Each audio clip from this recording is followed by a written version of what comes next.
सलाम, Sat Shri Akal and a very good evening. Angels की history class में एक बार फिर से आप सबका स्वागत करता हूं। आज हम बात करेंगे द कॉन्क्वेस्ट ऑफ बंगाल। किस तरह से एक कंपनी जो यहाँ व्यापार करने आई थी उसने धीरे धीरे बंगाल को कॉन्क्वेस्ट किया। जी हाँ, हम बात करेंगे the battle of Plassey.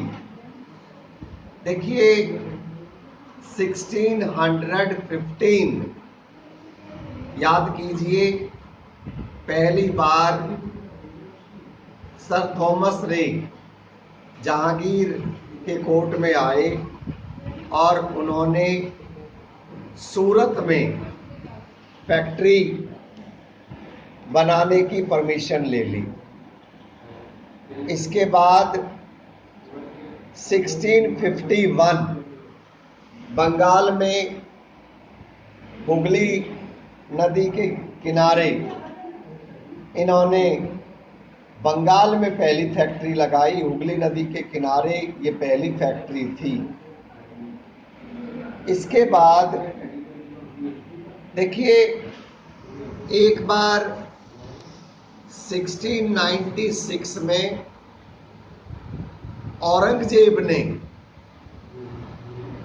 English east India company को कस्टम ड्यूटी से बंगाल के कुछ हिस्से में उन्होंने फ्री कर दिया उनको।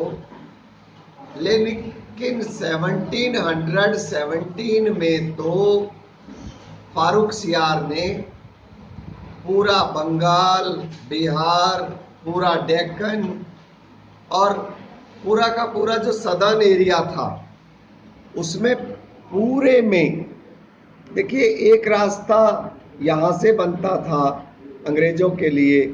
दे use to go this side also, they use to go this side. तो इस एरिया से एंड इधर से भी अब कोई custom duty east India company को नहीं देनी थी। 1717 में फारूक सियार ने डेक्कन में भी कस्टम ड्यूटी से एग्जेम्प्ट कर दिया और बंगाल में भी एग्जेम्प्ट कर दिया। उन्होंने इस तरह का फरमान दे दिया और अब इन लोगों ने फोर्ट विलियम ये बना चुके थे 1717 तक। फोर्ट विलियम इनको एक अच्छा सहारा मिल गया था छिपने का। बंगाल के जो नवाब थे उन दिनों में अलीवर्दी खान बंगाल के नवाब इसके सख्त विरुद्ध थे और उन्होंने बंगाल में कस्टम ड्यूटी माफ करने से बिल्कुल मना कर दिया। वो जिद पे अड़ गए और उन्होंने काफ़ी हद तक ईस्ट इंडिया कंपनी से कस्टम वसूलना, टैक्स लगाना शुरू भी कर दिया। उन्हीं के ग्रैंडसन सिराजुद्दौला जब नवाब बने तो he ordered the English as well as the French to stop fortification and collection of ammunition without the permission of नवाब। यहाँ पर फ्रांसीसियों ने तो नवाब का ऑर्डर मान लिया, लेकिन अंग्रेजों ने नवाब का ऑर्डर मानने से मना कर दिया। अंग्रेजों ने नवाब के ऑर्डर को ही उन्होंने मानने से मना कर दिया। वो अब फोर्ट विलियम में सुरक्षित हो चुके थे। उनको ऐसा लगता था कि अगर अब लड़ाई भी होगी तो हमें एक सेफ शेल्टर मिल चुका है फोर्ट विलियम में। इसीलिए they refused to abide by the orders of the Nawab of Bengal. और इस तरह से आप समझ सकते हैं कि लड़ाई लगभग तय हो गई। जून 1756 की बात है जब सिराजुद्दौला ने फोर्ट विलियम पे कब्जा कर लिया और अंग्रेजों की पिटाई करके उनको भगा दिया। ऐसा भी कहा जाता है कि कुछ अंग्रेजों के एक छोटी कोठरी में बंद कर दिया था और छोटी कोठरी में ज़्यादा लोगों को बंद करने की वजह से उनमें से कुछ सुबह तक मर भी गए थे।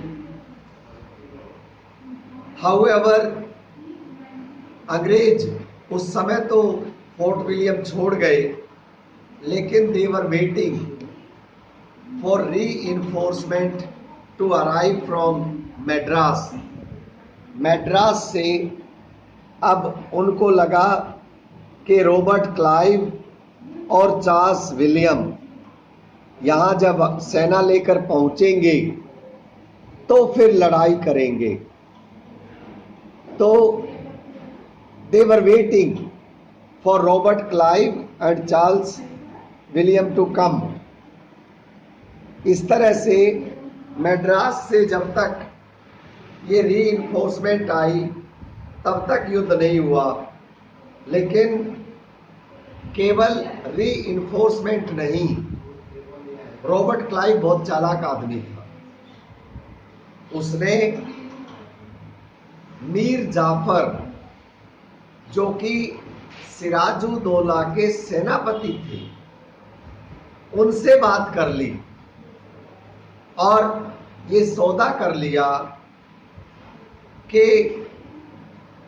अगर आपने हमारा साथ दिया तो हम आपको ही नवाब बनवा देंगे। तो इस तरह से जून 23, 1757 को जब प्लासी के मैदान में दोनों सेनाएं आमने सामने पहुंची तो कुछ घंटे में ही लड़ाई का फैसला हो गया। सही बात तो ये है कि लड़ाई लगभग ये सबसे छोटी लड़ाई थी। इससे छोटी लड़ाई क्या होगी?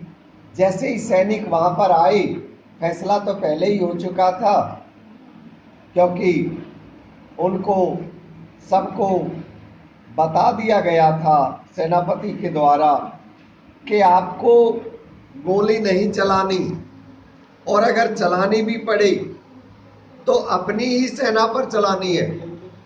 तो इस तरह से आधे सैनिक मीर जाफर ने पहले ही खरीद लिए थे, जो अपनी ही सेना के खिलाफ लड़ना था उनको।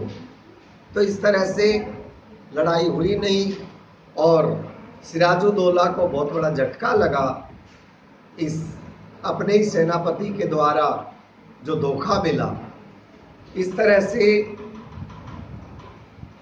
युद्ध तो हारे ही, सिराजुद्दौला तो मारे भी गए बाद में अपने कैपिटल में, और मीर जाफर अब जैसा कि प्रॉमिस किया गया था वो बन गए बंगाल के नवाब, और उन्होंने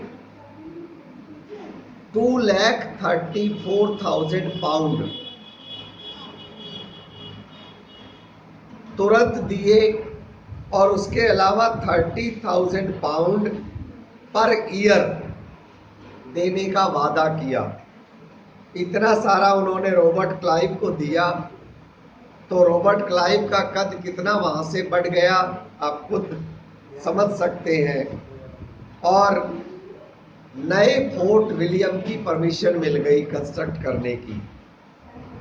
अब नया और बड़ा किला बनाना शुरू कर दिया, जो कि 16 इयर्स में 1773 में बन करके कंप्लीट हो गया।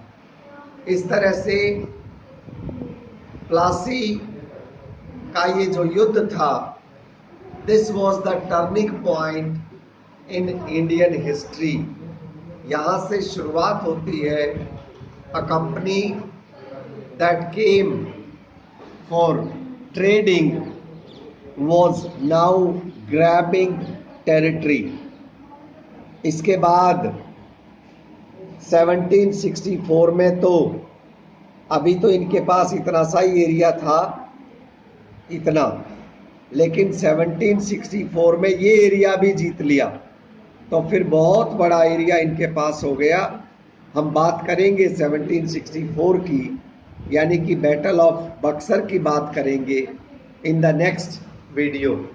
Till then keep watching and you must read the text also, then do all the exercises. You must not forget the important dates. मैं एक बार जल्दी जल्दी से आपको याद दिलवा दूं। 1615, 1651, 1696, then 1717, and of course 1756 and 1757, the Battle of Plassey, the turning point in the Indian history. Thanks for joining. Thanks a lot.